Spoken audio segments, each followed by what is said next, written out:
दोस्तों, भूतहा कहानियां सालों से लोग एक दूसरे को सुनाते हुए आए हैं। मुझे यकीन है आपने कभी न कभी अपने किसी ताऊ से ये सुना होगा कि उन्हें भूत ने बीड़ी मांगी थी। इसी तरह वेस्ट की कंट्रीज में भी ऐसी कई सारी कहानियां हैं जिनका ओरिजिन पता करना तो मुश्किल है, लेकिन कई सालों से ये कहानियां एक दूसरे को सुनाई जा रही है। ऐसी ही कहानियों को इकट्ठा करके एक राइटर एल्विन शॉर्ट्स ने scary stories to tell in the dark के नाम से किताबें लिखी है। अगर आप काफ़ी टाइम से राजवाला चैनल से जुड़े हो तो आपको पता होगा कि मैं ऑलरेडी आपको फर्स्ट बुक से कई सारी कहानियां सुना चुका हूं। अगर आपने वो कहानियां नहीं सुनी तो इस वीडियो को ख़त्म करने के बाद आप डिस्क्रिप्शन में दी गई लिंक से उस वाली प्लेलिस्ट को ज़रूर सुनें। अब मैं इस सीरीज़ में सेकंड बुक से आपको कहानियाँ सुनाऊँगा, जिस किताब का नाम है more scary stories to tell in the dark. ये किताब इंग्लिश में है और इसके राइटर है एल्विन शॉर्ट्स और इसका हिंदी में ट्रांसलेशन किया है मैंने, यानी आपके दोस्त डॉक्टर जॉय ने। तो चैनल को सब्सक्राइब करते हुए बढ़ते हैं कहानियों की ओर। एक सुबह जॉन सलीवन ने खुद को एक सड़क पर खड़ा हुआ पाया। वो नहीं जानता था कि वो वहां कैसे पहुंचा, यहाँ तक कि वो ये भी नहीं जानता था कि वो इससे पहले कहाँ था। उसे वक्त का भी कोई अंदाजा नहीं था। कुछ देर वहां खड़ा रहने के बाद उसने एक औरत को अपनी ओर आते हुए देखा। उसने औरत को रोका और उससे पूछा, माफ कीजिएगा, लगता है मैं अपनी घड़ी भूल आया हूं, क्या आप मुझे टाइम बता सकती हो? औरत ने उसकी ओर देखा और वो चीखती हुई उससे दूर भागने लगी। जॉन सुलिवन ने यह बात नोटिस की कि वो जहां कहीं भी जाता था लोग उससे डरने लगते। लोग उसे आता देखकर दीवारों से चिपक जाते या फिर दौड़ने लगते। लोग उसके लिए रास्ता छोड़कर हट जाते थे। पता नहीं क्यों ये लोग मुझसे डरने लगे हैं। जॉन सुलिवन ने सोचा, मुझे घर जाना चाहिए। उसने एक टैक्सी वाले को रोका, लेकिन टैक्सी वाला उसे एक नज़र देखकर ही टैक्सी भगाते हुए वहां से भाग गया। जॉन सुलिवन समझ नहीं पा रहा था कि आखिर हो क्या रहा है, और ये चीज डराने वाली थी। शायद घर से मुझे कोई लेने आ जाए। जॉन ये कहते हुए पास ही के एक टेलीफोन बूथ में घुस गया और उसने अपनी पत्नी को फोन लगाया। फोन की दूसरी तरफ एक अनजानी सी आवाज उसे सुनाई थी। उसने फोन उठाने वाली महिला से पूछा, क्या मिसेस सुलिवन घर में है? दूसरी तरफ से औरत बोली, नहीं, मिसेस सुलिवन फ्यूनरल में गई है। कल रात मिस्टर सुलिवन की रोड एक्सीडेंट में मौत हो गई थी। फ्रेड और जीन एक ही हाई स्कूल में जाया करते थे, लेकिन ये पहली बार था जब वो एक साथ क्रिसमस का डांस कर रहे थे। फ्रेड अकेला ही आया था और जीन भी खुद से ही आई थी। जल्द ही फ्रेड को यह एहसास हो गया कि जीन स्कूल की सबसे नाइस लड़की है। वो काफ़ी देर तक एक साथ डांस करते रहे। 11 बजे रात को जीन ने कहा, अब मुझे जाना पड़ेगा, क्या तुम मुझे घर छोड़ सकते हो? हाँ बिल्कुल, फ्रेड बोला, मैं भी अब घर ही जा रहा हूँ। फिर जीन बोली, मैंने आते टाइम अपनी गाड़ी एक पेड़ से ठोक दी थी, शायद मेरा फोकस रोड पर नहीं था, आई गेस। फ्रेड उसे अपनी गाड़ी में लेकर ब्रैडरी रोड तक आया। ये ऐसा इलाका था जिसके बारे में फ्रेड नहीं जानता था। तुम मुझे यहीं क्यों नहीं छोड़ देते? जीन ने कहा, आगे का रोड काफ़ी खराब है, यहाँ से आगे मैं पैदल ही चली जाऊंगी। फ्रेड ने कार रोक दी और अपनी जेब से एक चमकदार झालर निकाल कर कहा, मुझे ये डांस में मिली। थैंक यू, वो बोली, मैं इसे अपने बालों में लगाऊंगी। और ये कहकर उसने उस झालर को गजरे की तरह अपनी बालों में लगा दिया। क्या तुम मेरे साथ कभी बाहर घूमने जाना चाहोगी, जैसे कोई मूवी वगैरह में? फ्रेड ने पूछा। जीन बोली, हाँ क्यों नहीं, बहुत मजा आएगा। फिर फ्रेड उसे छोड़कर आगे अपनी कार से चला गया। अभी वो थोड़ी ही दूर आया था कि उसे याद आया कि उसने तो जीन का पूरा नाम पूछा ही नहीं और ना ही वो उसका फोन नंबर जानता था। मैं वापस जाऊंगा, उसने सोचा, भला वो रास्ता कितना ही खराब हो सकता है। वो ब्रैडी रोड की घनी झाड़ियों के बीच हौले हौले से गाड़ी चला रहा था, लेकिन उस रास्ते पर जीन का कोई निशान नहीं था। जब वो इस रास्ते के एक मोड़ पर आया तो उसने अपने सामने एक कार का एक्सीडेंट देखा। वो कार एक पेड़ से टकरा गई थी और उसमें आग भी लग गई थी। उस कार के अंदर से धुआं उठने लगा था। जैसे ही फ्रेड उस कार के नजदीक गया, उसने देखा कि उस कार के अंदर कोई फंसा हुआ था। जैसे ही उसने उसका चेहरा देखा, वो घबरा गया, क्योंकि ये तो जीन थी। उसके बालों में वो क्रिसमस की झालर अब भी चमक रही थी। आइडा हर संडे सुबह चर्च में जाया करती थी। आमतौर पर उसे चर्च की घंटियों की आवाज़ तब आया करती थी जब वो नाश्ता कर रही होती थी, लेकिन उस सुबह उसने वो आवाज़ तब सुनी जब वो अपने बिस्तर पर ही थी। इसका मतलब है मैं लेट हो गई हूँ, उसने सोचा। आइडा अपने बिस्तर से कूद गई और जल्दी जल्दी उसने अपने कपड़े भी पहन लिए और बिना खाए ही वो बाहर चली गई। वो इतनी जल्दी में थी कि उसने एक नज़र घड़ी पर भी नहीं डाली थी। बाहर अब भी गहरा अंधेरा था, लेकिन साल के इस समय में यहाँ दिन में भी इतना ही अंधेरा होता था।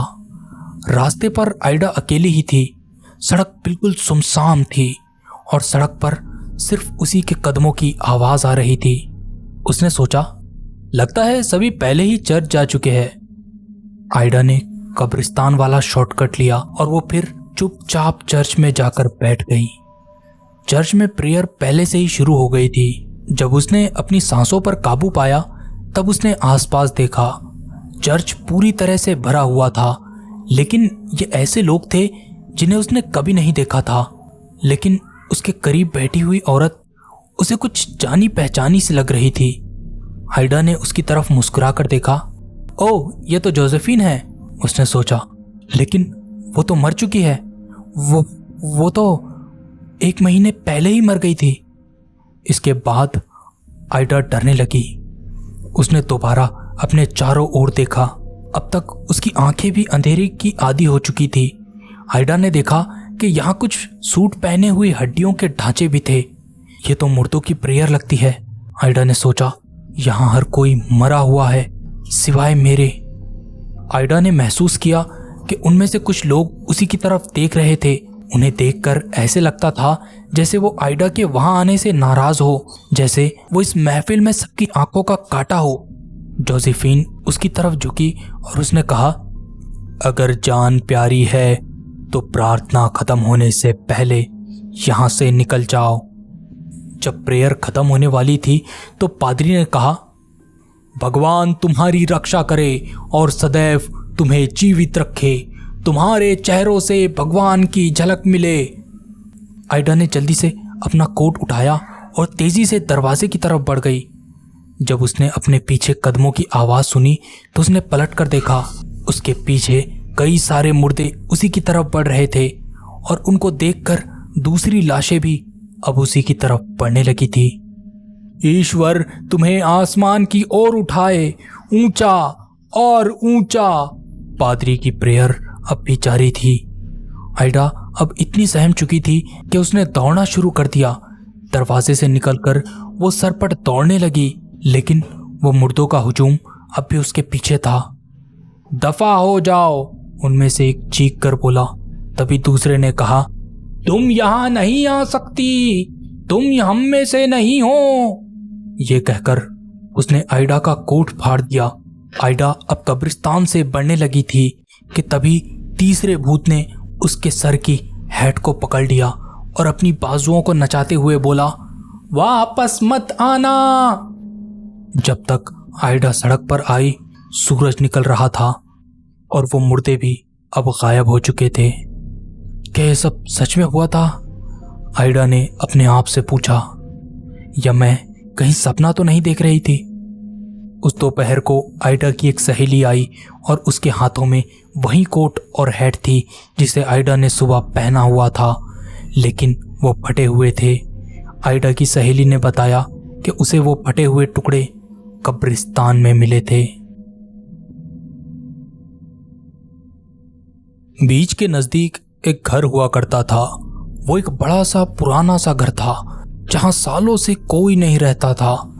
कभी कभार लोग इसे जबरदस्ती से खोलकर इसमें घुस जाते थे और वहां रात बिताया करते थे, लेकिन एक रात से ज्यादा इस घर में कोई नहीं रहता था। एक रात की बात है, 3 मछुआरे एक भयानक तूफान में फंस गए। उन्होंने इस घर में रात बिताने की सोची। घर के अंदर उन्हें सूखी लकड़ियां भी मिल गई, जिससे उन्होंने अंगीठी में आग जलाई। वो जमीन पर ही पड़े पड़े सोने की कोशिश करने लगे, लेकिन उस रात कोई नहीं सोया। पहले तो उन्हें ऊपरी मंजिल से कदमों की आवाज़ें आ रही थी। ऐसे लगता था मानो कई सारे लोग इधर से उधर, उधर से इधर घूम रहे हो। जब एक मछुआरे ने आवाज़ लगाई, ऊपर कौन है? अचानक ही कदम रुक गए। उसके बाद उन्होंने एक औरत की चीख सुनी। वो चीख फिर एक गुर्राहट में बदल गई और फिर सन्नाटा छा गया। जहां मछुआरे सोए हुए थे उनके ऊपर की सीलिंग से खून टपकने लगा। धीरे धीरे वहां खून जमा होने लगा, लेकिन फिर फ्लोर की लकड़ी ने उस खून को सोख लिया। ऊपर दरवाजे के धड़ाम से बंद होने की आवाज आई और फिर एक औरत चीखने लगी, नहीं, मैं नहीं। वो रो रही थी। ऐसे लग रहा था मानो वो दौड़ रही हो। उसकी हाई हील्स की आवाज जोरों से आ रही थी। मैं तुम्हें पकड़ लूंगा, एक आदमी की आवाज आई और फिर उसके कदमों से सीलिंग हिलने लगी। एक बार फिर चारों ओर कब्रिस्तान सा सन्नाटा छा गया। कुछ देर बाद जिस आदमी ने पहले आवाज लगाई थी उसी के हंसने की आवाजें आने लगी। वो बेतहाशा हंस रहा था। उसके कह कहे बहुत ही भयानक थे। उसकी उस मनहूस हंसी से पूरा घर भर गया था। उसकी वो शैतानी हंसी लगातार चलती रही। उसे सुनकर मछुआरों को ऐसे लग रहा था कि वो पागल हो जाएंगे। जब वो हंसी रुक गई तब मछुआरों ने एक आवाज सुनी। ऐसे लग रहा था मानो किसी भारी चीज को सीढ़ियों से खींचा जा रहा हो। उन्होंने फ्रंट हॉल के दरवाजे की तरफ खींचते हुए सुना और फिर दरवाजा चरमराते हुए खुल गया। उसके बाद उस आदमी ने वो भारी सी चीज को उठाकर बाहर फेंक दिया और फिर खामोशी पसर गई। अचानक ही एक बिजली के कड़कड़ाने से पूरे घर में रोशनी हो गई। मछुआरों ने एक भयानक से चेहरे वाले आदमी को अपनी ओर घूरते हुए पाया। उसके बाद एक जोर की बिजली कड़की। इसे सुनकर वो लोग बहुत डर गए और मारे डर के वो जूते छोड़कर बाहर आंधी तूफान में भाग गए और फिर वो दोबारा उस जगह पर कभी नहीं आए। अक्टूबर 1864 की एक रात को एक जहाज तेजी से गैल्वेस्टन बे की बंदरगाह पर आया जो टेक्सास में थी। वो जहाज तो बिल्कुल सही सलामत लग रहा था, लेकिन उस पे चढ़े लोगों के होश उड़े हुए थे। इस जहाज का कप्तान था लुइस बेलिंग्स, जिसे समंदर का अच्छा खासा अनुभव था, लेकिन वो भी हैरान और परेशान नजर आ रहा था।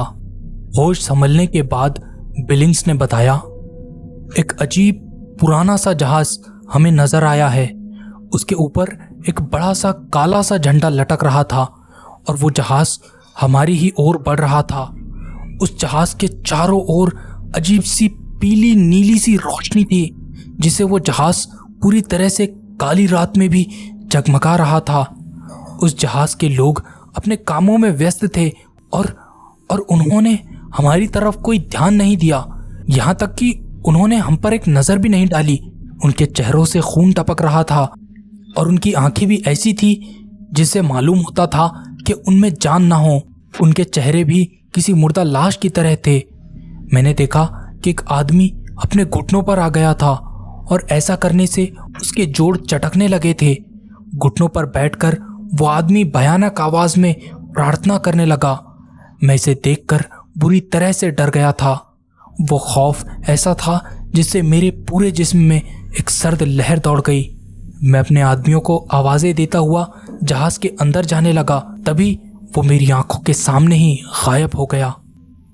कुछ लोगों का मानना है वो समंदरी लुटेरे जीन लेफिटे का जहाज प्राइड था, जो गैल्वेस्टन आइलैंड में 1821 या 1822 में डूबा था।